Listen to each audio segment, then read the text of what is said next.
সিরিয়ায় বিমান হামলা চালালো ইসরায়েল, মৃত অন্তত ৩৬ জন সিরিয়ান আর্মি। মাঝ আকাশে খারাপ আবহাওয়ার কারণে জরুরি অবতরণ ইউনাইটেড এয়ারলাইন্সের বোয়িং 787 এর। ঘটনায় আহত বেশ কয়েকজন। ইউক্রেন যুদ্ধে পাঠানোর অভিযোগের পর এবার নতুন করে কম্বোডিয়ায় ক্রীতদাস ৫,০০০ ভারতীয় নাগরিক উদ্ধার কাজে ভারত।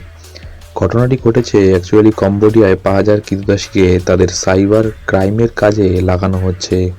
বাংলাদেশের ভোটের পরবর্তী সময়ে বিরোধী দলরা বিপাকে ফেলছে বর্তমান শাসক দলকে, অর্থাৎ আওয়ামী লীগকে। বিএনপিরা তারা বয়কট শুরু করেছে ভারতীয় পণ্যকে। সে প্রসঙ্গে বাংলাদেশের আওয়ামী লীগের প্রধানমন্ত্রী বলেছেন, বৌদের ভারতীয় শাড়ি পরান দেখি। বিএনপির বয়কটধারীদের বলেছেন এই কথা বাংলাদেশের প্রধানমন্ত্রী শেখ হাসিনা। আরও বেহাল অবস্থা পাকিস্তানের। আর্থিক বৃদ্ধি কমে দাঁড়িয়েছে ১%।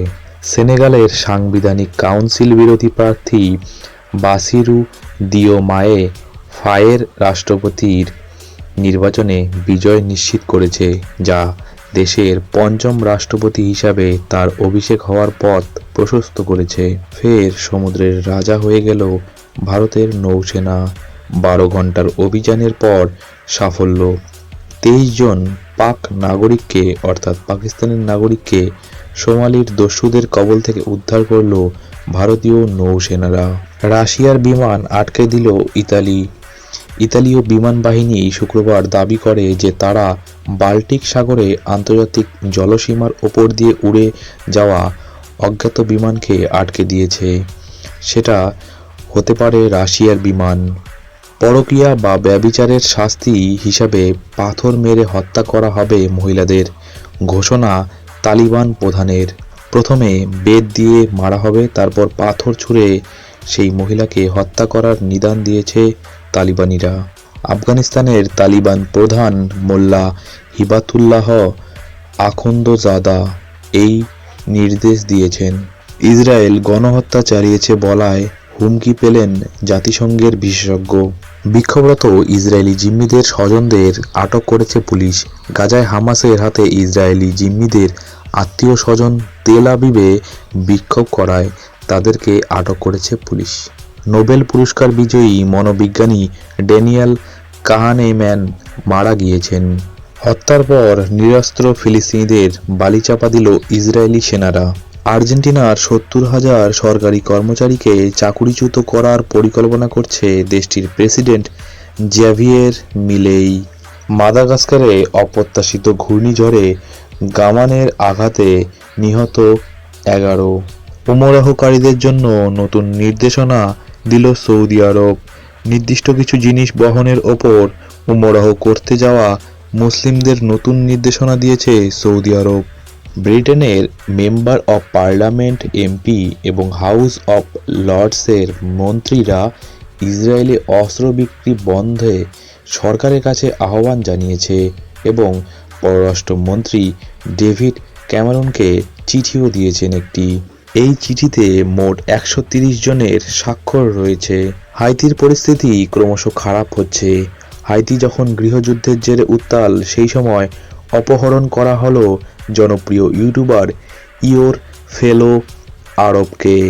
ইউটিউবারকে অপহরণ করে তার মুক্তির জন্য বিপুল অর্থ দাবি করেছে সেই দলটি। মানুষের চামড়ায় বাঁধানো বই অবশেষে খুলে নেবে হার্ভার্ড। অবাককাণ্ড হার্ভার্ডে, বই বাঁধানো হয়ে রয়েছে মানুষের চামড়া দিয়ে। এবার হার্ভার্ড ইউনিভার্সিটি বলেছে যে কিভাবে এই অস্বাভাবিক বাইন্ডিংকে নৈতিকভাবে বিতর্কিত প্রকৃতির কারণে সরিয়ে দেবে তারা। বাল্টিক মোড়ে সেতু ভাঙতেই জাহাজের ভারতীয় কর্মীদের নিশানা বর্ণবিদ্বেষী কার্টুন ছড়ালো। মার্কিন প্রেসিডেন্ট ভারতীয় ক্রুদের প্রশংসা করতেই এবার বর্ণবিদ্বেষী কার্টুন প্রকাশ করা হয়। যে বর্ণবিদ্বেষী কার্টুনে ওই সিঙ্গাপুরের ভারতীয় কর্মীদের চিত্র আঁকা হয়েছে।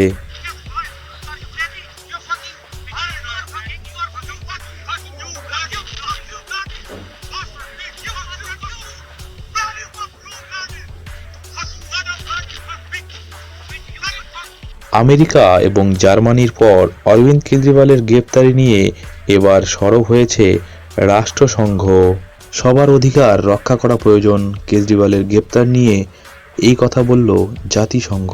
পার্লারে গিয়ে চুল পার্মানেন্ট স্ট্রেট করাচ্ছেন, খারাপ হয়ে যেতে পারে আপনার কিডনি, এমনটাই গবেষণায় প্রকাশিত হলো। নিউ ইয়র্কে বাংলাদেশি তরুণকে গুলি করে মারল মার্কিন পুলিশ।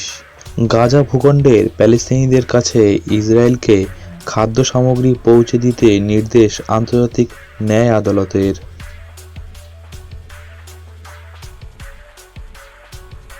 গ্রিসের দক্ষিণাঞ্চলে ভূমিকম্প অনুভূত হলো।